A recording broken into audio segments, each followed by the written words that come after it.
রাজ্যের ভেতর একটি বিশাল রাজপ্রাসাদ ছিল, যেটি দূর থেকে দেখলে মনে হতো যেন আকাশের বুক চিরে উঠে গেছে। দিনের বেলায় তা ছিল রাজকীয় চাকচিক্যে ভরা, আর রাত নামলে হঠাৎ করে অদ্ভুত নিস্তব্ধতায় ঢেকে যেত, যেন প্রতিটি ইটের ভেতর কোনো গোপন সত্য লুকিয়ে আছে। রাজা ছিলেন ন্যায়পরায়ণ, কিন্তু তার চোখের নিচে সবসময় ক্লান্তি আর এক অদ্ভুত দুঃখ বাসা বাঁধা ছিল, যেন তিনি এমন কারো শোক বয়ে বেড়াচ্ছেন যাকে কেউ দেখেনি। রাতের প্রহরীরা একে অপরকে বলতো, তুমি কি দেখেছো রাজার চোখ? মনে হচ্ছে কারো জন্য কাঁদে। অন্যজন বলতো, আমাদের রাজা এমন মানুষ না, তিনি নিশ্চয়ই কাউকে হারিয়েছেন। কিন্তু সত্য জানতো কেবল রানী, আর তার মুখেও একই নীরব যন্ত্রণা দেখা যেত। রানী বহুদিন ধরে রাজসভায় যেতেন না, নিজের কক্ষে দরজা বন্ধ করে বসে থাকতেন। মাঝরাতে কক্ষের জানালা দিয়ে আলো দেখা যেত, আর পাশের পাহারাদাররা ফিসফিস করে বলতো, রানীর ঘরে কি ঘটে? কেউ বলতো জাদু, কেউ বলতো অভিশাপ, আবার কেউ বলল নিশ্চয়ই কোনো নিষিদ্ধ সত্য। কিন্তু সত্য তার থেকেও অদ্ভুত ছিল, কারণ সেই প্রাসাদের গোপন অংশে একটি পুরনো লোহার দরজার পিছনে এক ছোট্ট অন্ধকার কক্ষে বহু বছর ধরে একটি কন্যা শিশু বড় হচ্ছিল।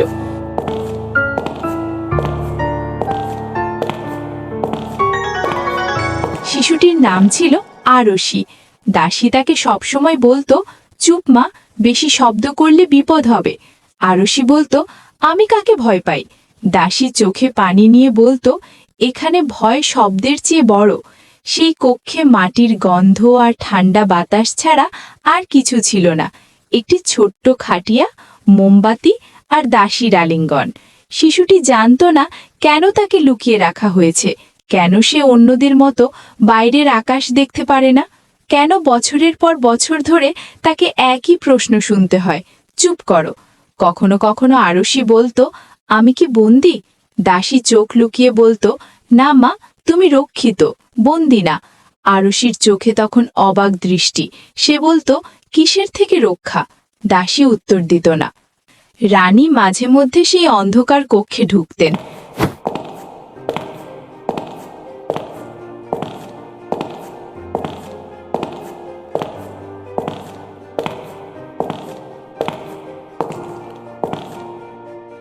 কক্ষে ঢুকেই তিনি মোমবাতির আলোয় মেয়ের মুখে হাত রাখতেন আর ফিসফিস করে বলতেন, আমার আরশি, আমার সন্তান।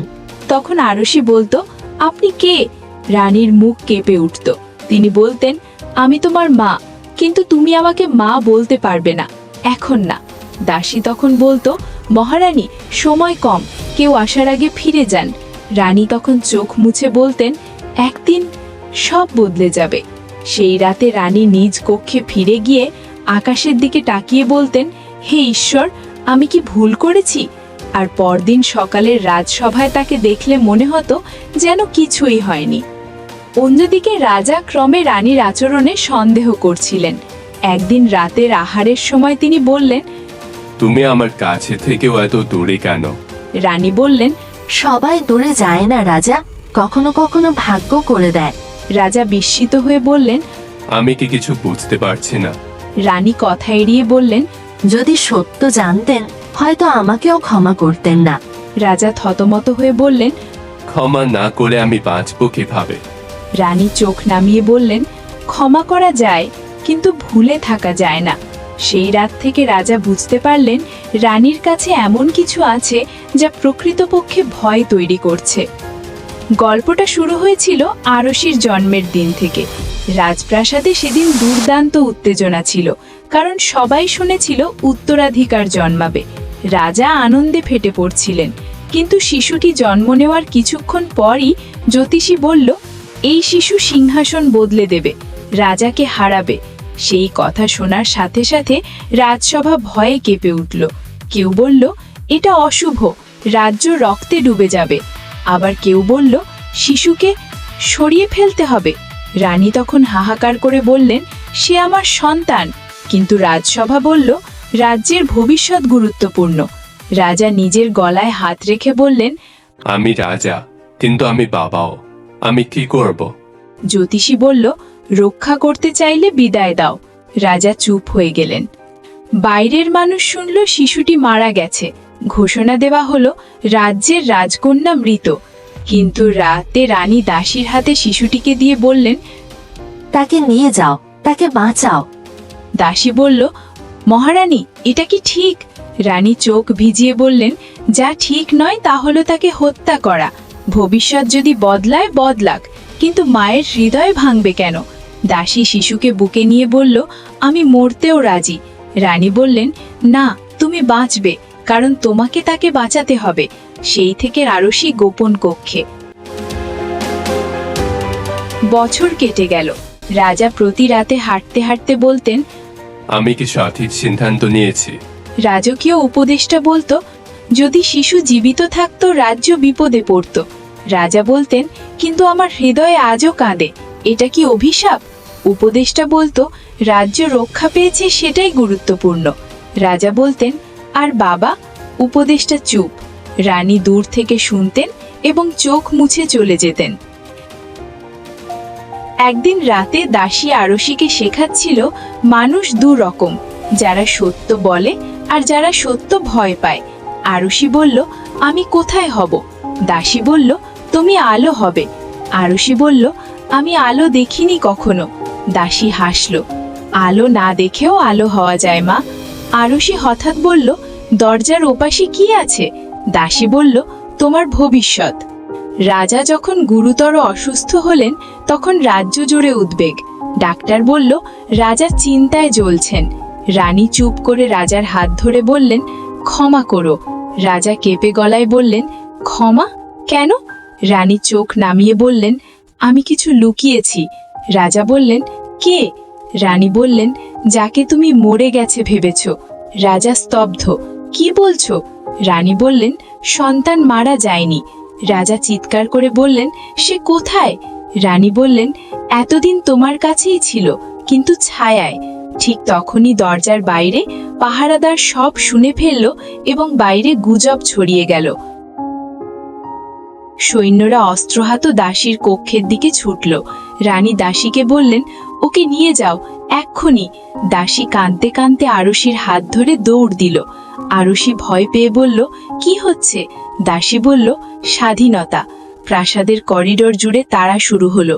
সৈন্যরা চিৎকার করে বলল, থামো। দাসী বলল, না, আজ না। গেটের কাছে পৌঁছে সৈন্যরা প্রায় ধরে ফেলবে এমন সবাই রাজা এসে গর্জে উঠলেন, অস্ত্র নামাও। সবাই থামল। রাজা ধীরে ধীরে আরশির দিকে এগিয়ে এসে বললেন, তুমি কে? আরশি কাঁপা কণ্ঠে বলল, দাসীর মেয়ে। দাসী বলল, না রাজা, তিনি আপনার। রাজা চমকে বললেন, আমার? রানী দৌড়ে এসে বললেন, হ্যাঁ, তিনি আরশি। যে আমি মরে গেছে ভেবেছি। রানী চোখ ডুবিয়ে বললেন, জ্যোতিষীর ভয়ে। রাজা বললেন, আর তুমি? রানী শুধু বললেন, মায়ের ভয় ছিল না, শুধু ভালোবাসা ছিল।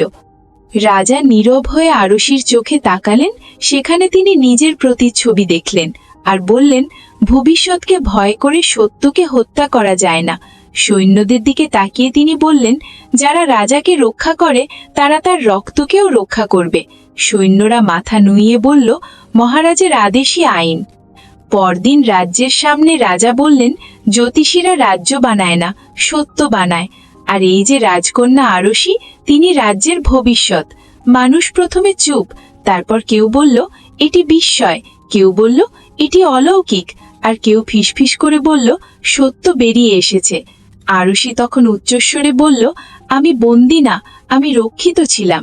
রাজা হাসলেন, রানী কাঁদলেন, আর দাসী দূর থেকে তাকিয়ে বলল, আলো পেয়েছো মা?